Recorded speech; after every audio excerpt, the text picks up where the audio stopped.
Legasiya ni kanhi Presidente Noynoy Aquino gihandom sa mga Sugboanon, ilabi na sa mga nahimong suod sa ilang pamilya.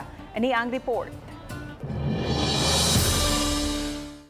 Usa sa suod sa pamilya Aquino ang banay'ng Cuenco sa Dakbayan Sugbo kinsa nailanga dumadapig sukad pa kaniadto sa panahon sa amahan ug inahan ni kanhi Presidente Noynoy Aquino. Si Konsehal James Anthony Cuenco nagbalik tan-aw dihang nakapuyo sa ilang balay sulod sa duha ka adlaw ang kaniadtong batan-on pa nga si Noynoy. Ipon pa kuno sila og kwarto o roommate sa hamubo nga higayon kinsa gihilagway niya nga hilumon. Wa man sila kaayo nagkasuod apan ang koneksyon sa ilang pamilya nagpabilin nga lig-on. Gipadayag ni Cuenco ang iyang pagdayeg sa nahimo sa kanhi Presidente sa nasod. Si PNoy has a special place in my heart. I remember when his dad, Ninoy Aquino, died. And then, niyari sila sa Sugbo.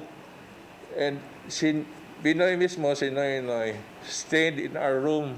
I saw in the guy his truthfulness, his honesty, his dedication, ang kuan gyud niya nga limpyo gyud nga panggobyerno.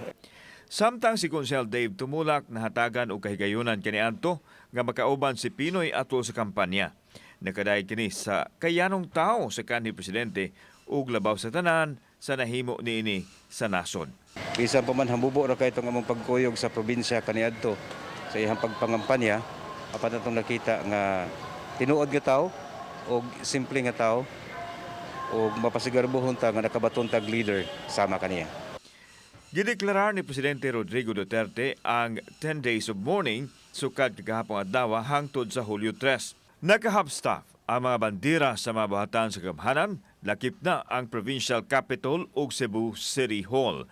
Mihatag usab og mensahe ang mga lokal nga opisyal sa Sugbo sa pagtaliwan sa kanhi Presidente.